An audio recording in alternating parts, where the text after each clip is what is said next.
pharmacognosy, that is cultivation. What is the mean of cultivation? Cultivation means phenomena of growing the plant on a piece of land by breaking up or losing the soil, or by destroying the weeds, and by increasing soil aeration and water infiltration to promote the growth. That is, हम क्या करते हैं, सबसे पहले जो soil है उसको loose किया जाता है, उसको प्रॉपर एरेशन प्रोवाइड की जाती है, वाटर दिया जाता है, देन जो कोई वीड्स वगैरह हैं उनको रिमूव कर दिया जाता है. Next, what are the advantages of cultivation? First is better quality and purity. Drug के अंदर जो केमिकल कॉन्स्टिट्यूएंट्स प्रेजेंट होते हैं उन्हीं की वजह से उस ड्रग का थेरेपेटिक यूज होता है. तो अगर हमें ड्रग की कॉन्स्टिट्यूएंट्स बेटर चाहिए, बेटर क्वालिटी चाहिए, तो उसके लिए हमें क्या करना है, उस ड्रग को, उस क्रॉप को प्रॉपर फर्टिलाइजर प्रोवाइड किए जाए, मेन्योर प्रोवाइड की जाए, ठीक है, इरिगेशन उसकी प्रॉपर, उसको उसकी फेवरेबल कंडीशन प्रोवाइड की जाए ताकि उसकी बेटर क्वालिटी हम क्रॉप की बना सकें. नेक्स्ट क्या है, प्योरिटी. प्योरिटी में क्या है, जब हम जो वीड्स डेट इज खरपतवार जो लग रही है उसको रिमूव कर देते हैं तो नेचुरली वो ड्रग क्या है, प्योर फॉर्म में हमें मिल रही है. ठीक है, और साथ साथ में जो मान लो उस ड्रग के साथ कुछ कोई और प्लांट्स ग्रो कर रहे हैं तो हम उनको अलग करते जाएं ताकि जो हमारी मेन क्रॉप है उसकी प्रॉपर ग्रोथ होती रहे. तो इस तरह हमें एक प्योर ड्रग मिल सकती है. Next is better yield. Better yield में क्या है कि जब हम किसी ड्रग को कलेक्ट करते हैं तो उसमें कुछ प्रोफेशनल एक्सपीरियंस, कुछ प्रोफेशनल स्किल की जरूरत होती है. फॉर एग्जाम्पल, ओपियम के फ्रूट को कलेक्ट किया जाता है तो उसमें क्या होता है, उसमें कट दिया जाता है, उसके अंदर से एक फ्लूइड निकलता है वाइट कलर का, उसको हम कलेक्ट करते हैं. ठीक है, तो वो कट किस टाइम देना है, उसमें से कितना फ्लूइड कलेक्ट कर सकते हैं, वो एक प्रोफेशनल स्किल के द्वारा ही पता किया जा सकता है. ठीक है, फॉर एग्जाम्पल ओपियम में क्या होता है, हम उसमें 3 से 4 टाइम्स तक हम उसमें से लेटेक्स को कलेक्ट कर सकते हैं. ठीक है, बाय द अल्टरनेटिव वेज. इसी तरह जो डिजिटलीज है, डिजिटलीज की लीव्स को कलेक्ट करते टाइम हमने ये ध्यान रखना है कि उसमें जो मॉइस्चर है that should not be more than 5%, और जो उसका टेम्परेचर है that should below 60 degree Celsius. अगर वो उससे ज़्यादा होएगा तो उसमें क्या होता है, कंटामिनेशन के चांसेस है, क्योंकि उसके जो केमिकल कॉन्स्टिट्यूएंट्स खराब हो सकते हैं मॉइस्चर की वजह से, एंजाइम की वजह से, माइक्रोबियल कंटामिनेशन की वजह से वो डिस्ट्रॉय हो सकते हैं. तो इसलिए हमें उन चीज़ों को अवॉइड करना है ताकि हम बेटर यील्ड ले सकें. Next is regular supply. Regular supply में क्या है कि हमारी जो ड्रग है बहुत सारे इंडस्ट्रीज के द्वारा यूज़ की जा रही है, मतलब वो रॉ मटेरियल लेके उससे ड्रग प्रिपेयर कर रहे हैं. अगर इंडस्ट्री को प्रॉपर टाइम पे वो ड्रग अवेलेबल नहीं होगी तो इसका मतलब क्या है, आगे फर्दर शॉर्टेज होती जाएगी हर चीज़ की.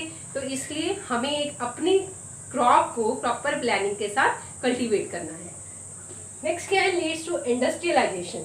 अब बहुत सारे ऐसे मेडिसिनल प्लांट्स और एरोमेटिक प्लांट्स हैं जिनको हम इंडस्ट्री में भी यूज़ कर रहे हैं. फॉर एग्जांपल कोका और कॉफ़ी को केरला में बहुत सारी स्मॉल स्केल इंडस्ट्रीज में यूज़ किया जा रहा है. इसी तरह जो सिंकोना एल्कलॉइड्स है उनकी फैक्ट्री है दार्जिलिंग के अंदर, और ओपियम है जो उसकी फैक्ट्री है that is in Ghazipur UP के अंदर.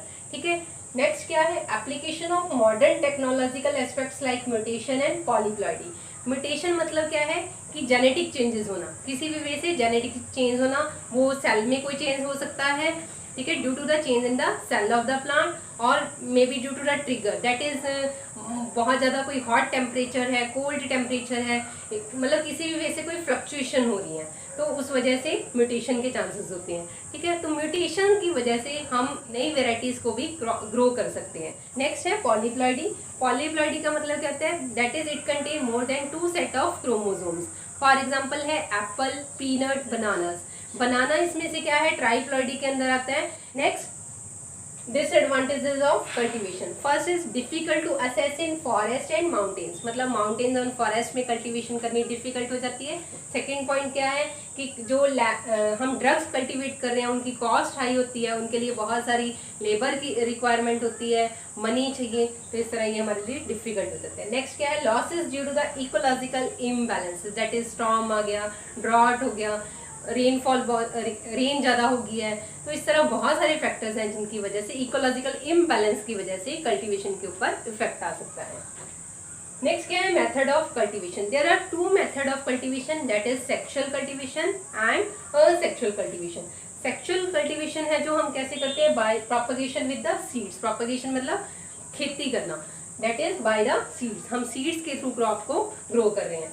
असेक्सुअल कल्टीवेशन में क्या होता है, propagation with the vegetative parts, that is हम उसमें कोई उस प्लांट का कोई पार्ट यूज करें, स्टेम है, रूट है, लीव्स है, हम कोई भी पार्ट यूज करके उसके थ्रू कल्टीवेशन कर रहे हैं।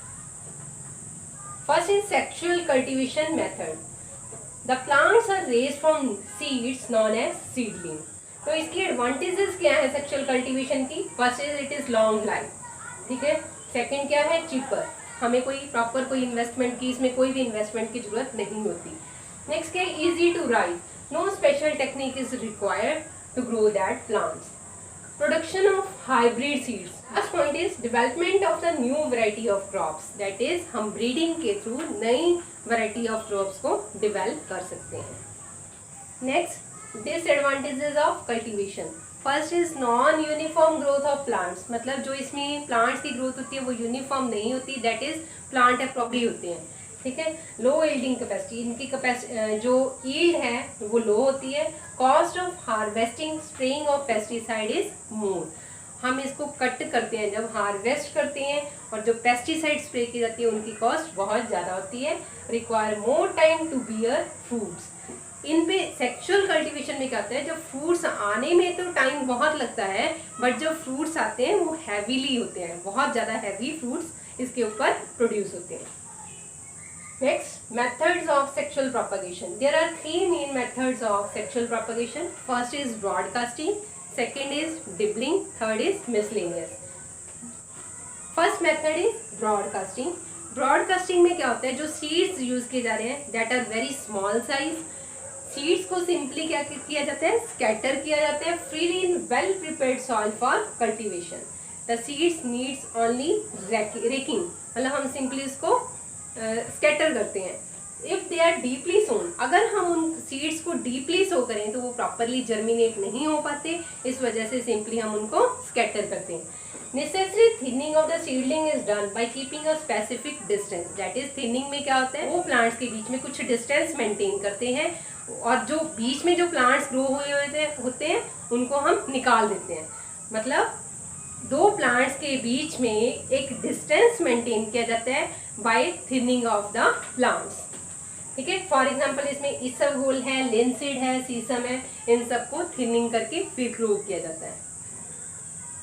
ये एक ब्रॉडकास्टिंग का मेथड है, दैट इज हम उसको सिंपली स्कैटर करके ब्रॉडकास्टिंग मेथड के द्वारा सीड्स को सो कर सकते हैं। Next method is dibbling. Dibbling के अंदर जो हम सीड्स यूज करते हैं उनका वेट और साइज एवरेज में होता है, उनको हम एक गड्ढा खोदते हैं, उसके अंदर उन सीड्स को डाल दिया जाता है। Number of seeds to be put in holes vary from 3 to 5, ठीक है। जो सीड्स हम यूज कर रहे हैं वो 3 to 5 हो सकते हैं, वो किस चीज़ पे डिपेंड करते हैं, डिपेंड अपॉन द विटालिटी, मतलब वो प्लांट जब ग्रो करता है तो वो कितना स्ट्रांग होएगा। Sex of the plant needed for the purpose, हम उस प्लांट का मेल या फीमेल सेक्स यूज कर रहे हैं for the medicinal purpose. The size of the plant coming out of the seeds, एक प्लांट ग्रो करने के बाद कितने साइज में बाहर निकलता है उसके ऊपर डिपेंड करते हुए हम होल के अंदर कितने अमाउंट ऑफ सीड्स को डिबल करना है, वो इन फैक्टर्स के ऊपर डिपेंड करता है।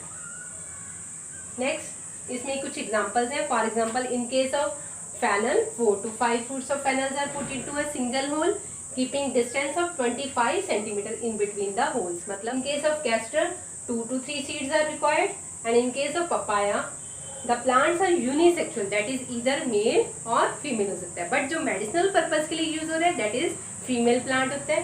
तो इस केस में हम 5 to 6 सीड्स हैं जो डिबल करते हैं।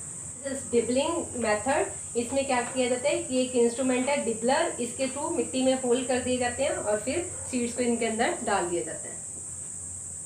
नेक्स्ट है मिसलेनियस। मिसलेनियस में क्या है कि बहुत बार क्या होता है कि जो हम पहले सीड्स को नर्सरी बेड पे ग्रो करते हैं, देन जब उसकी सीडलिंग्स बन जाती हैं तो हम उसको मेन फॉर्म में, मेन फील्ड में ट्रांसफर कर देते हैं, ठीक है। For example cinchona, cardamom, clove, digitalis, capsicum, ये सारे ऐसे प्लांट्स हैं जिनको हम पहले नर्सरी में ग्रो करवाते हैं, देन हम सीडलिंग बनने के बाद इनको मेन फील्ड में ट्रांसफर कर देते हैं। This is a pick of miscellaneous.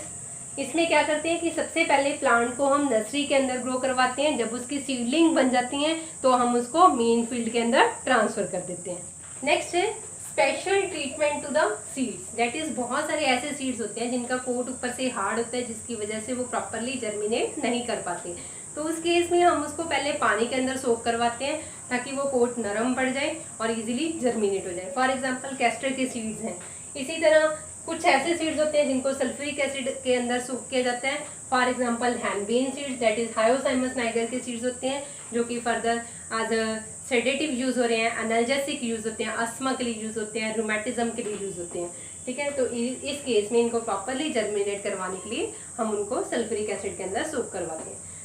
Thank you. अगर आपको मेरा लेक्चर अच्छा लगा तो please like, share and subscribe. Next lecture में हम असेक्सुअल मेथड्स के बारे में डिस्कस करेंगे।